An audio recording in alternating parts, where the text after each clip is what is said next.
ki harcıyorsun, olması ne yapacaksın oğlum? Olsa ayaqlı uşağımı qoyub gəlmişəm. Belə ana olar. Bəsdir də. Qardaş. Bir mənasız məlumat ötürdüm. Sülənmişəm belə buralarda. Qorxuram canım üçün. Qorxuram canım üçün, ona görə danışam mən.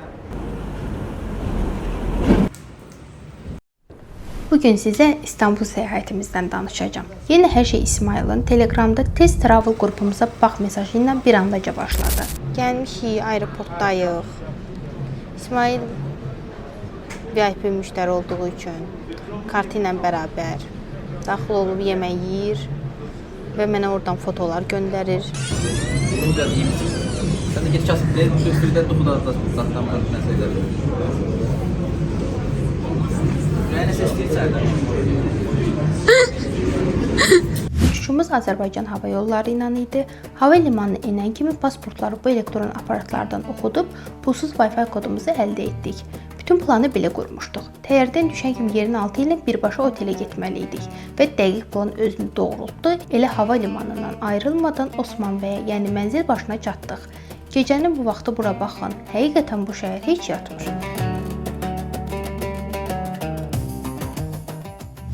Gəldik, otelə yerləşdik. Üstümüzü dəyişdik. İndi çıxmışıq biraz gəzməyə. Gördük burada çiğ köftəci var.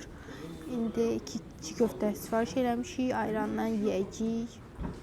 Sonra da biraz gəzəcəyik. Əslində bugün həm uçuş olduğuna görə, həm də gəlib otelə yerləşmə prosesi biraz çox olduğuna görə yorulmuşuq. Çox gəzməyi düşünmürük. Sabahdan daha aktiv şəkildə çəkəcəm. Amma yenə də olsun, bugün də axşam mənzərələri çox qəşəng idi. Gələ-gələ görürdük. İndi görə çəkəcəyik. İndi çiğ köftələrimiz gəldi. Belə bir çiğ köftəmiz var. O da İsmailin çiğ köftəsidir. Bu hissəni kəsirəm, yerviz mənim. Deyim ki, məlumat almaq üçün müxtəlif bunlarda deyəm. Qorxuram canım üçün. Qorxuram canım üçün, ona görə danışam mən. İstəyirəm biraz bunların metroları haqqında danışım. Demək, metroları biraz qarışıqdır, xəttlər çoxdur, stansiyalar çoxdur. Bir xəttdən o bir xəttə keçməlisən. Ona görə də biz daha çox istifadə edirik ChatGPT-dən. Siz istifadə edə bilərsiniz gəlsəniz və xəritədən Google Map-dən. Düz deyir. Əslində hamısına İsmail baxır. Amma yenə də olsun qarşılıqlar çoxdur. Ona görə də itməməyiniz üçün doğru. Hətta onların özləri belə çox dəqiq məlumat verə bilmirlər. Məsələn, bir neçə dəfə biz yol soruşduq. Yəni belə baxırlar ki, bilmirik, hara getmək lazımdır, necə etmək lazımdır. Və yaxud da yalandan nəsə deyirlər ki, prosta söz olsun deyə. Ona görə də ChatGPT-dən də Google Map-dən istifadə etsəniz daha tez, daha rahat, daha doğru formada çata bilərsiniz. İndi mikrolarını göstərim.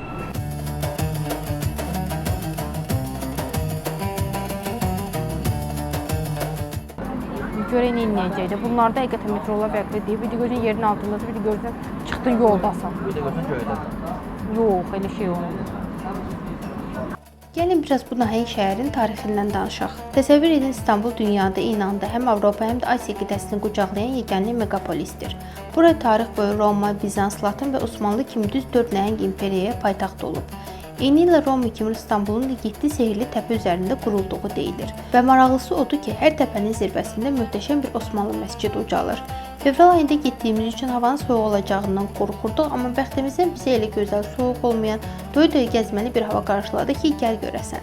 Ümumiyyətlə bu şəhərdə nəqliyyat sadəcə bir yerdən digər yerə getmək deyil, həm də vizual bir zövqdür. Məşhur xətt bərələri, yəni vapurlar hər gün minlərlə insanı İstanbulun əsl sahibləri olan qağayların sədaları altında bir sahildən digərinə daşıyır. Turumuzu ilk olaraq İstanbulun o fərqli dünyası olan Asiya hissəsindən başladıq. Bura Avropanın o adamı yoran səs-küyündən tamamilə uzaq, yaşıl, daha huzurlu və sakit məhəllələri ilə seçilir. Kadıköy və Üsküdar tərəflər yerli cəmaatın öz doğma mühitini tam mənası ilə hiss etdirir. Evdə bir dənə çətirimiz var idi. Mənə dedi ki, götürək. Mən dedim ki, yox, kimdə onu daşıyar. İndi getdi özünə çətir aldı, məni almadı. Belə özü gedir rahat. İndi özümü göstərim. Eşitdiyim bir əfsanəyə görə Bizansın əsasını qoyan meqaralılar indiki Sultanahmet tərəfin gözəlliyini qoyub Kadıköydə məskunlaşanları kör deyiblər.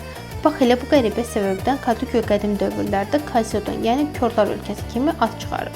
Amma bu gün körlər elə gözəl bir yerə yaradıblar ki, küçələrdən keçən o nostalji tramvaylar isə kadrlara ayrıca bir estetik, fərqli bir rəng qatır. Kadıköyün məşhur moda burnu İstanbulun bəlkə ən romantik, adamın ruhunu dincəldən gizli künclərindən biridir.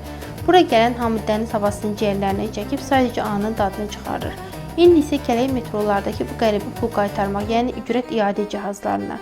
Əgər yerli vətəndaşsınızsa, cəmi bir stansiya gedib düşmüsünüzsə, kartı bura oxudub pulun qalanını geri alırsınız.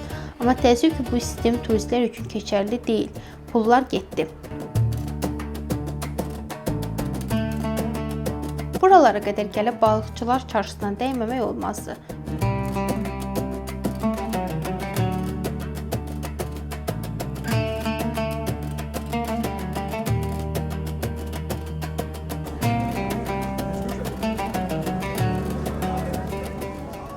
İndi gəlmişik balıq yeməyə. İndi yeyək. Bir qısmat yeyək. Güzel. İsmail, denə naşır gətirsinlər də. Və çağırdım. Kardeş. Abi naşara buraya göre. Kardeş demək istədin. Yok kardeş. Başa düşmədi o səni elə bil.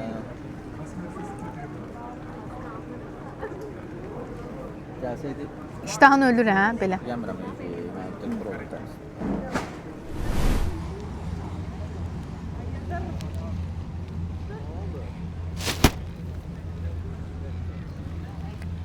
İsmail, bayaqları biz balıq yedik ya. Bu dayılar tutmuşdu. Çək dayılarda.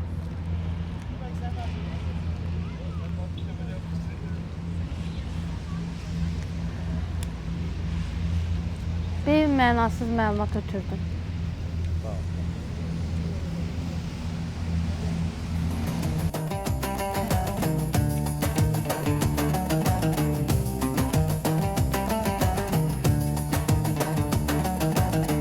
Günün sonunda isə özümüzü Qız Qalasının o heyrandedici, ışıl-ışıl gecə mənzərəsinin qarşısında tapdıq. İsmaildən bir Polad Ələmdar performansı çıxarmaq üçün o oturacağı axtarsam da tapa bilmədim. Seninle burada oturduğumuzu anlıyoruz.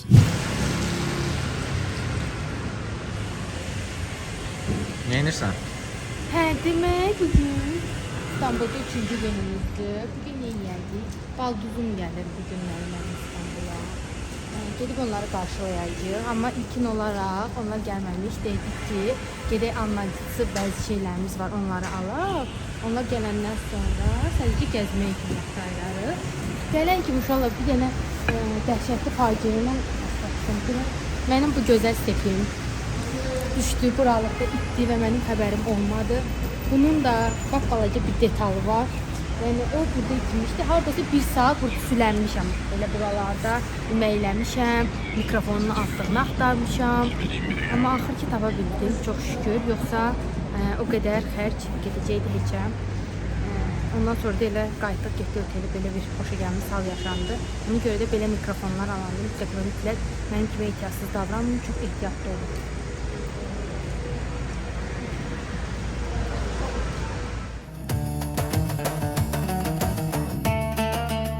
Tanış olun, bu da bizə qoşulmaq üçün ta uzaq Konya elindən durub gələn mənim canım baldızım. Və komanda tamamlandığını görə birlikdə yola düşdük məşhur Balata. Balatın bəzarı küçələrinə girəndə birdən-birə mühit dəyişdi. Bütün xanımların niqab və çarşafda, bəylərin isə xüsusi geyimlərdə və saqqallı olduğunu gördük. Biraz maraqlanıb öyrəndik ki, sən demə bura məşhur Nəqşibəndilik təriqətinə bağlı insanların sıx yaşadığı məhəllələr imiş. Burada uşaqların təhsilindən tutmuş, insanların gündəlik yaşam tərzinə qədər hər şey tamamilə bu dini inanclara və qədim qaydalara uyğun tənzimlənir. Təsəvvür edin, bir tərəfdə İstanbulun ən rəngli Instagramlıq vizual məkanı Balat, düz onun divar qonşuluğunda isə tamamilə fərqli bir dünya. Çox maraqlı idi. Əslində Balat əsrlər boyu fərqli mədəniyyətlərin və dinlərin əsl qovşaq nöqtəsi olub. Ta Bizans dövründən Yunanların Osmanlı zamanında isə İspaniyadan qaçıb gələn yəhudilərin sığınacağına, doğma məskəninə çevrilib. Məhz bu rəngarəngliyinə görədir ki, bu küçədə qədim bir sinagog, digərində tarixi kilsə, biraz irəlidə isə klassik Osmanlı memarlığına yanaşı görə bilərsiniz.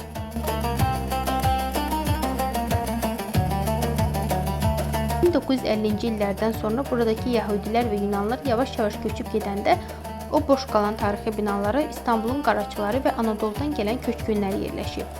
Küçələrdə hələ də qaraçılar çoxluq təşkil edir, ona görə də buraları gəzəndə biraz ehtiyatlı olmaqda fayda var. Demədi deməyim.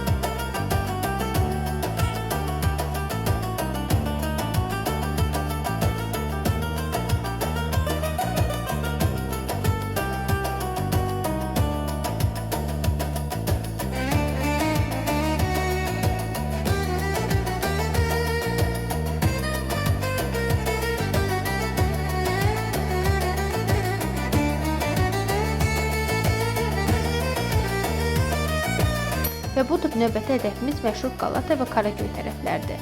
Amma ora çatmaq üçün əvvəlcə o məşhur Eminönü sınağından keçməli idik. Hər tərəfdən gələn kəskin balıq qoxusu, satıcıların bir-birinə qarışan qışqırıqları, üstünə gələn insan seli, qısası tam bir xaosun içində idik. Bu xaosdan sonra Karaköyün sakit küçələrini addım atmaq bizə rəsmən dərman kimi gəldi. O balaca şirin kafelərdən ətrafı ilə qəşəng təzə qəhvə qoxusu yayılırdı ki, insan hər şeyi unudub saatlarla burada oturmaq istəyirdi. Bunu da burada qeyd edim, Türkiyə həqiqətən də ticarətin və əsl ticarətçilərin məkanıdır. Adamı yoldan çıxarmağı yaxşı bilirlər.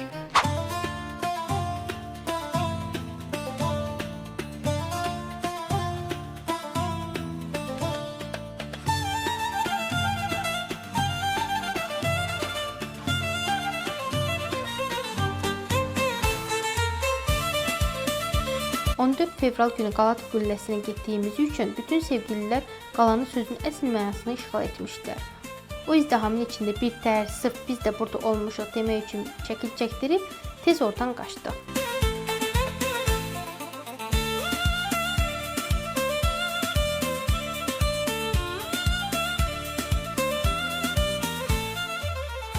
Yeni günümüzü isə Böyük adaya ayırdıq.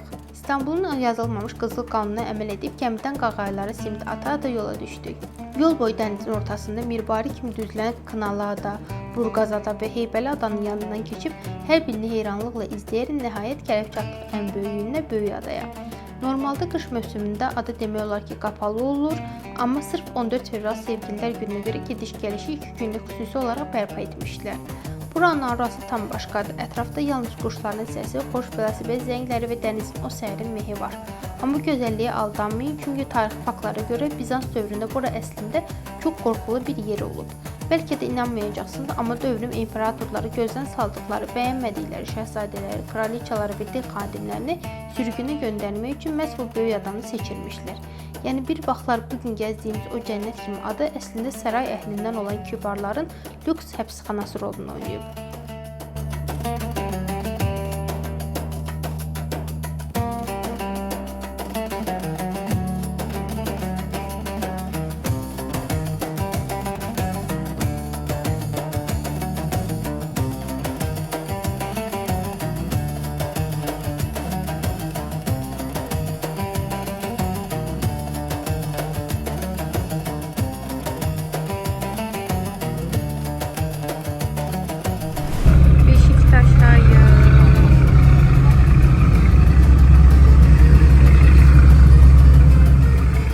Adanın o dərin sakitliyindən və hüzurundan sonra baldızımı Konya'ya yola saldıq və İsmail ilə birlikdə özümüzü atdıq hara? Əlbəttə ki Beşiktaşa.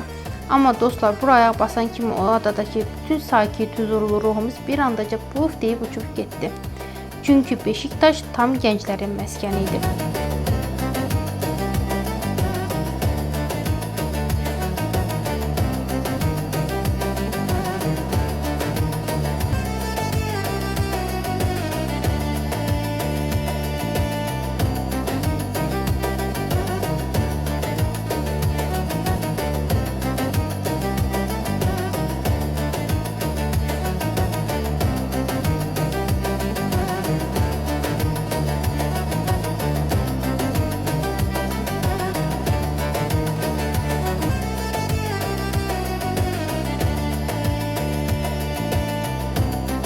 Böyük ümidlərlə Dolmabahçe sarayına tərəf qaçsaq da çatanda artıq qapılarının bağlandığını gördük. Eyb yox, bu da bizə növbəti dəfə İstanbula gəlmək üçün gözəl bir bəhanə olsun.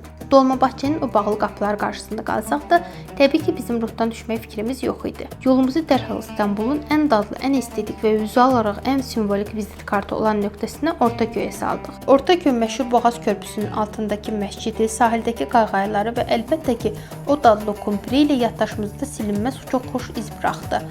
Mütləq kumpir yemək üçün Ortaköy'ə gəlməlisiniz.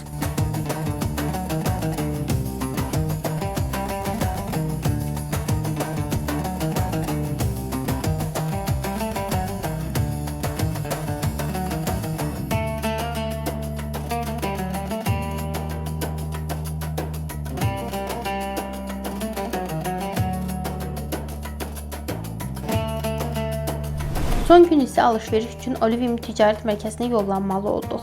Bunun üçün İstanbulun o məşhur əfsanəvi dolmuşlarına mindik.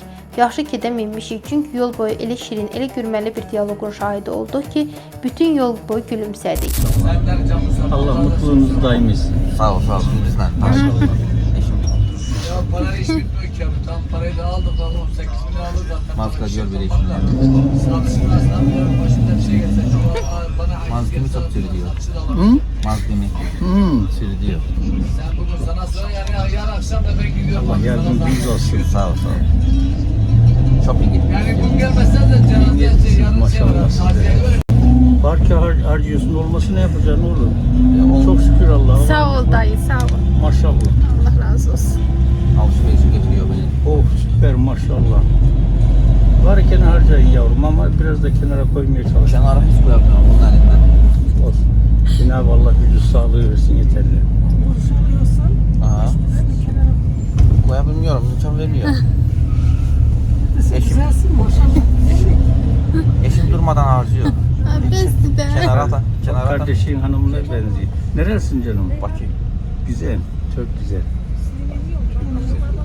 Allah iyi insanlarla karşılaştırmak nasip etsin. Sağ ol, sağ ol. Amin inşallah. 14 fevral hədiyəmi mənimlə birlikdə addım-addım izlədiyiniz, bu səyahətə ortaq olduğunuz üçün hər birinizə ürəkdən təşəkkür edirəm. Burada bir qeyd edək ki, növbəti səyahətlərimiz üçün cığır olsun, Allah cibinə bərəkət versin ay kişi. Videonu bəyənməyi, şərh yazaraq bu sevgiyə şərik olmağı və hələ də olmamısınızsa kanala abunə olmağı unutmayın. Yepyeni şəhərlərdə, gözlənilməz sürprizlərdə və tam fərqli hekayələrdə yenidən görüşənədək. Özünüzə çox, amma çox yaxşı baxın. Hələlik.